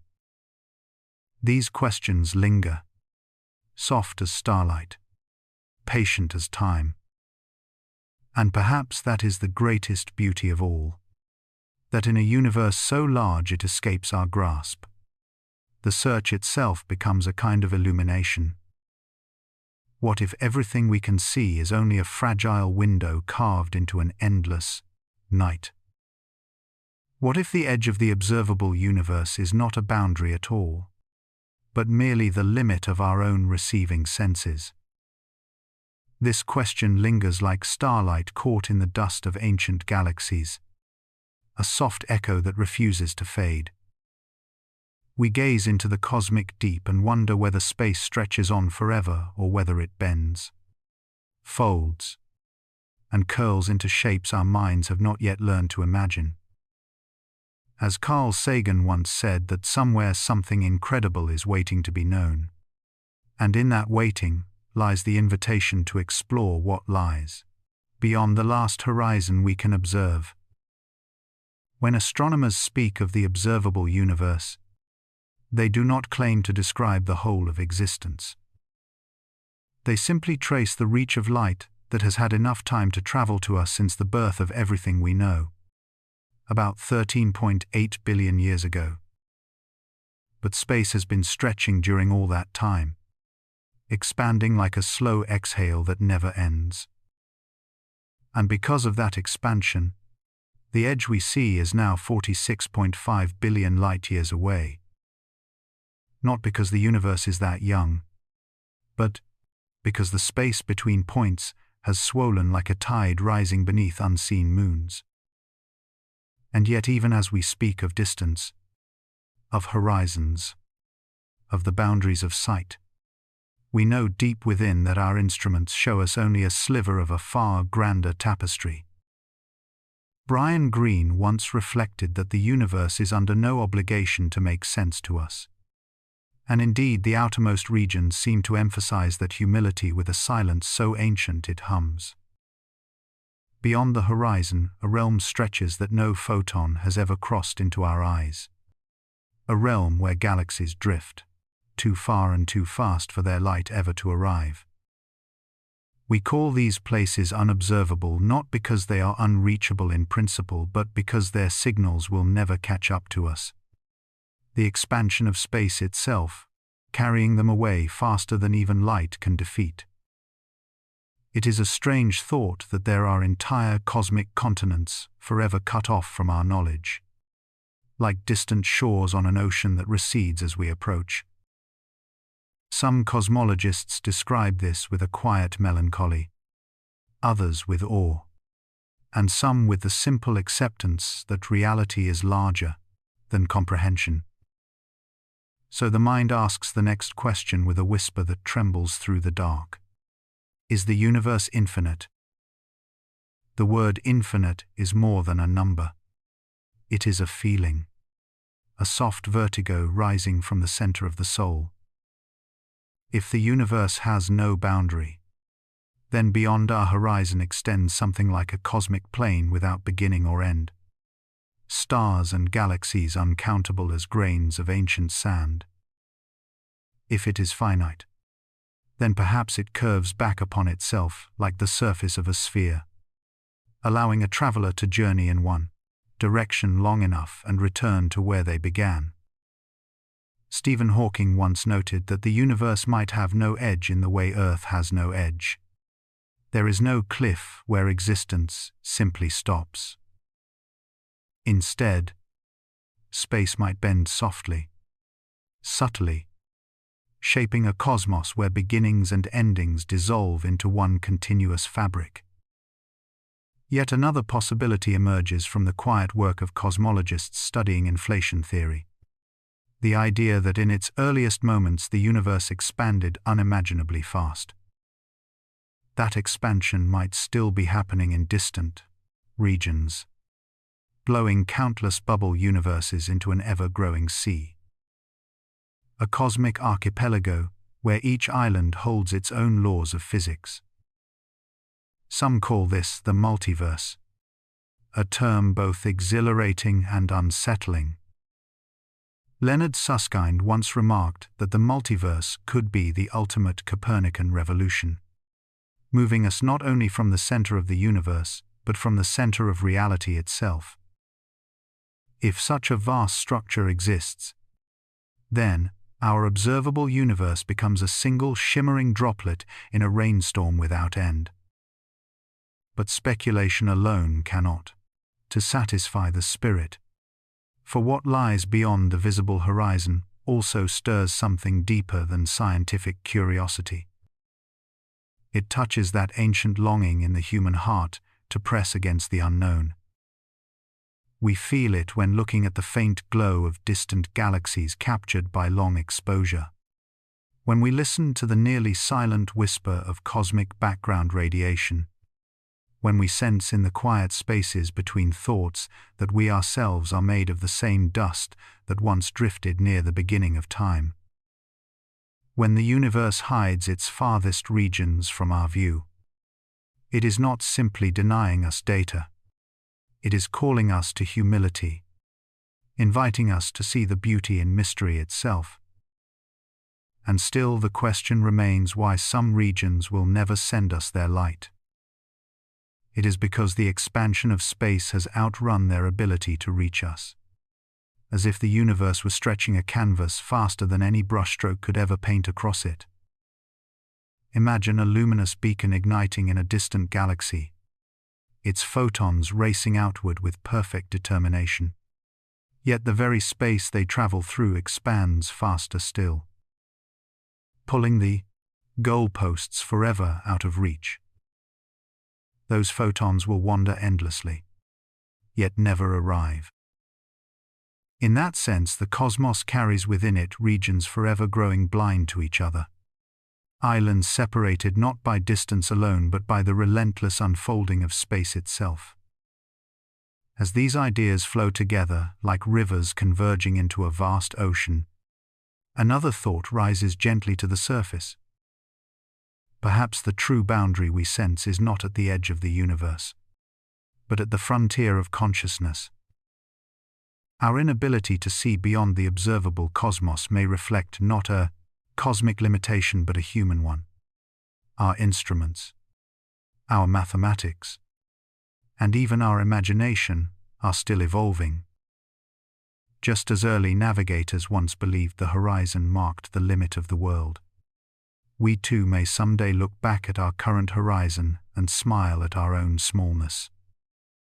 For in the quiet heart of this mystery lives a paradox both humbling and uplifting. The universe may be far larger than we can ever observe, perhaps infinite, perhaps layered with countless realities, perhaps shaped in ways beyond our geometry. And yet, on a tiny world circling an unremarkable star, consciousness arose to ask these questions. Lawrence Krauss once said that the universe does not care about us, but we care about the universe. And in that caring lies something profound. Our curiosity becomes a bridge across the darkness, our wonder a lantern that illuminates more than distance.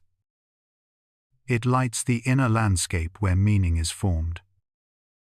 As we drift through this reflection, we begin to see that the boundary of the observable universe is not an ending but a beginning.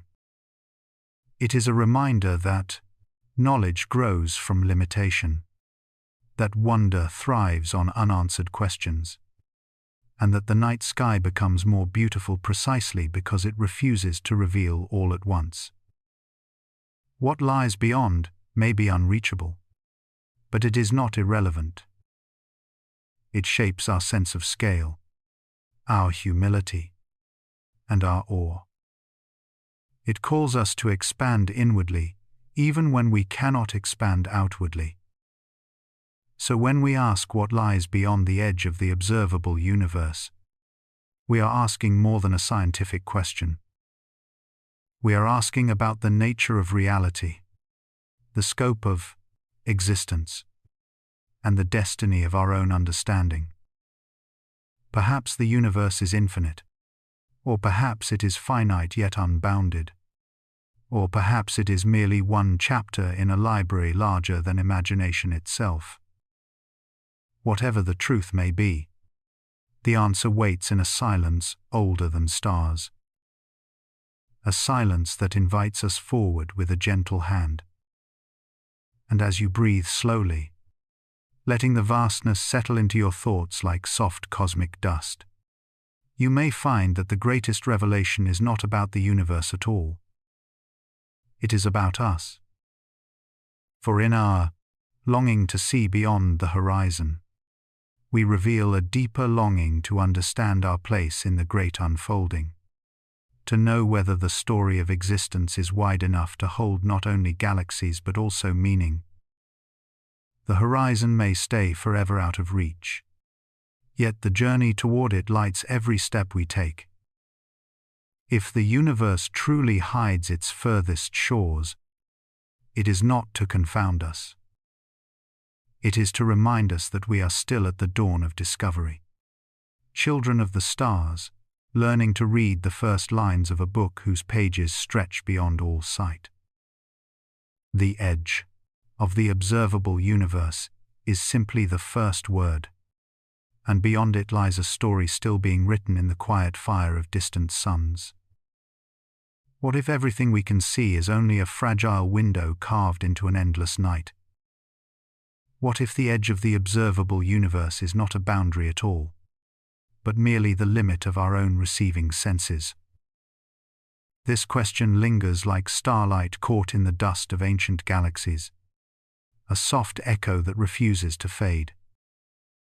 We gaze into the cosmic deep and wonder whether space stretches on forever or whether it bends, folds, and curls into shapes our minds have not yet learned to imagine.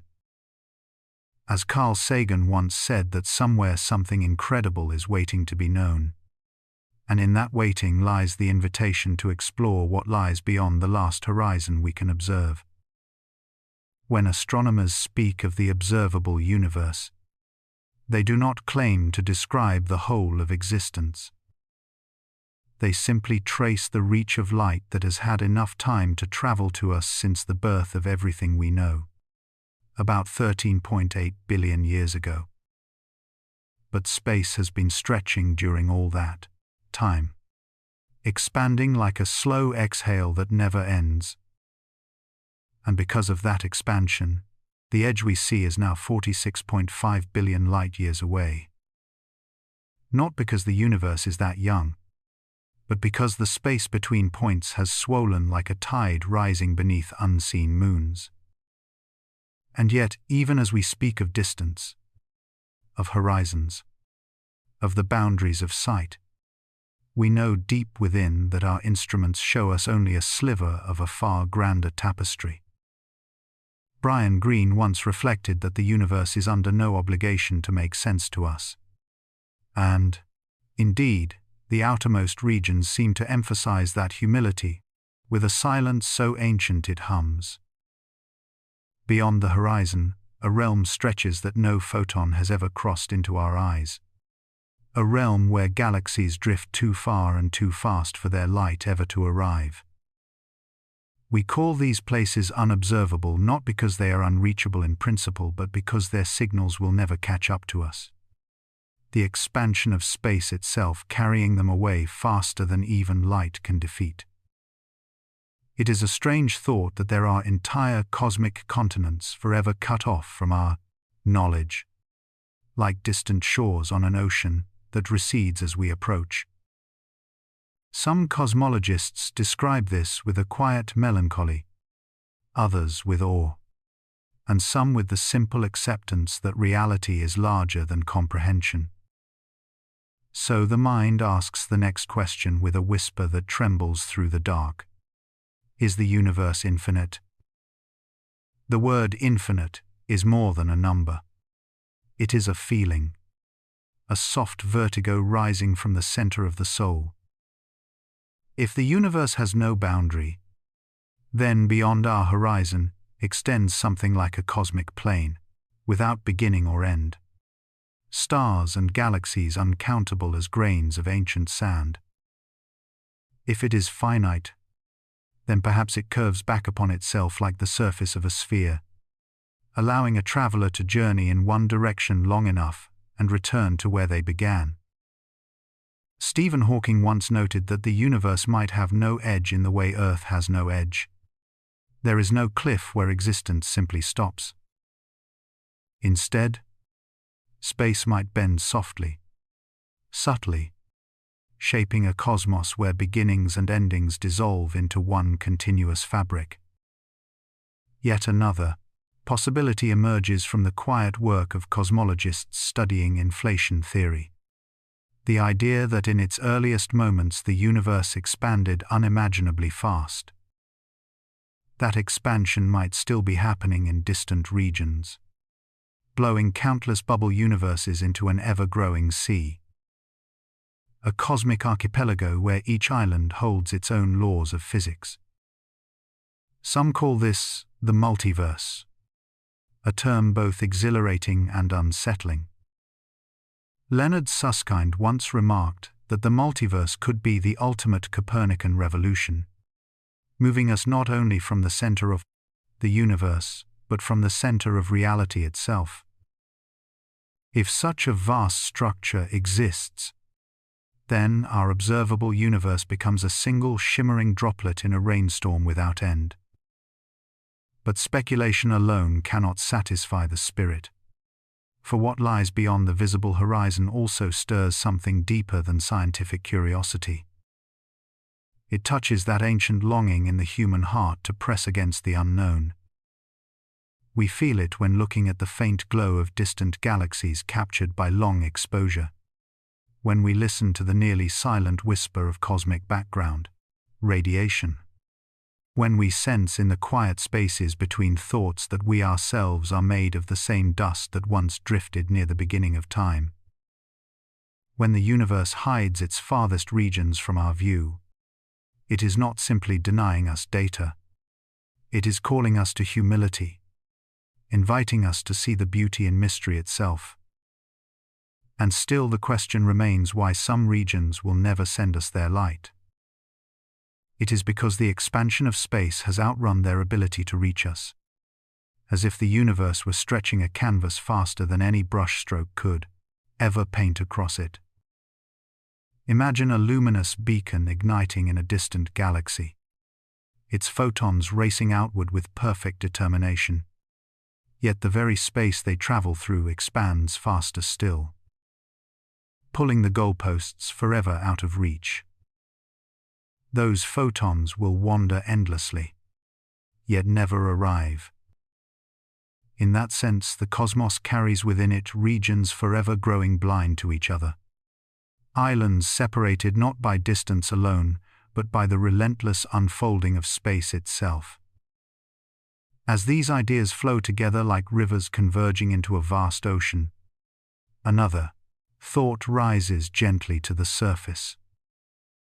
Perhaps the true boundary we sense is not at the edge of the universe, but at the frontier of consciousness. Our inability to see beyond the observable cosmos may reflect not a cosmic limitation but a human one. Our instruments, our mathematics, and even our imagination are still evolving.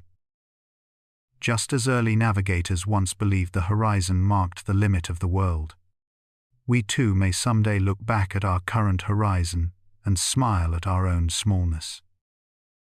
For in the quiet heart of this mystery lives a paradox both humbling and uplifting. The universe may be far larger than we can ever observe, perhaps infinite, perhaps layered with countless realities, perhaps shaped in ways beyond our geometry. And yet, on a tiny world circling an unremarkable star, consciousness arose to ask these questions. Lawrence Krauss once said that the universe does not care about us, but we care about the universe. And in that caring lies something profound. Our curiosity becomes a bridge across the darkness, our wonder a lantern that illuminates more than distance. It lights the inner landscape where meaning is formed. As we drift through this reflection, we begin to see that the boundary of the observable universe is not an ending but a beginning. It is a reminder that knowledge grows from limitation, that wonder thrives on unanswered questions, and that the night sky becomes more beautiful precisely because it refuses to reveal all at once. What lies beyond may be unreachable, but it is not irrelevant. It shapes our sense of scale, our humility, and our awe. It calls us to expand inwardly even when we cannot expand outwardly. So when we ask what lies beyond the edge of the observable universe, we are asking more than a scientific question. We are asking about the nature of reality, the scope of existence, and the destiny of our own understanding. Perhaps the universe is infinite, or perhaps it is finite yet unbounded, or perhaps it is merely one chapter in a library larger than imagination itself. Whatever the truth may be, the answer waits in a silence older than stars. A silence that invites us forward with a gentle hand. And as you breathe slowly, letting the vastness settle into your thoughts like soft cosmic dust, you may find that the greatest revelation is not about the universe at all. It is about us.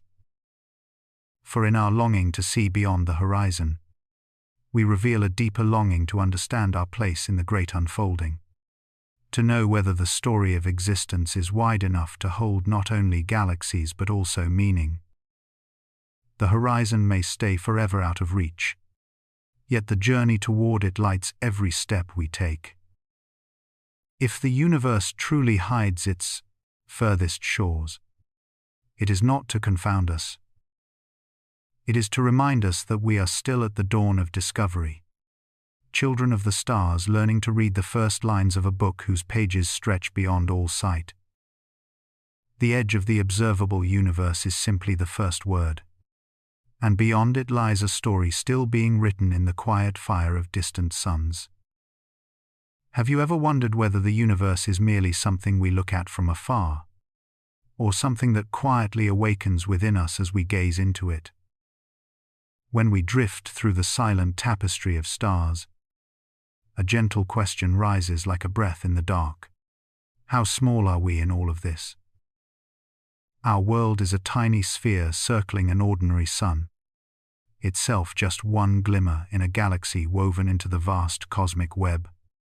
Yet, from this fragile place, consciousness emerges like a soft flame, resisting the cold emptiness around it.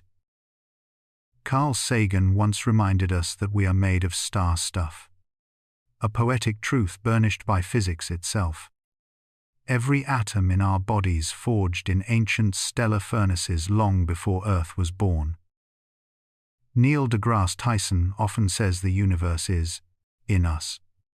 And when we hear that slowly, letting the words settle like cosmic dust, something inside begins to understand why awareness makes us extraordinary. Materially, we are stardust scattered for a brief moment in cosmic time. Yet experientially, we are the place where the universe learns to feel, to wonder at its own beauty, and to question the meaning of its journey is less than Hashom.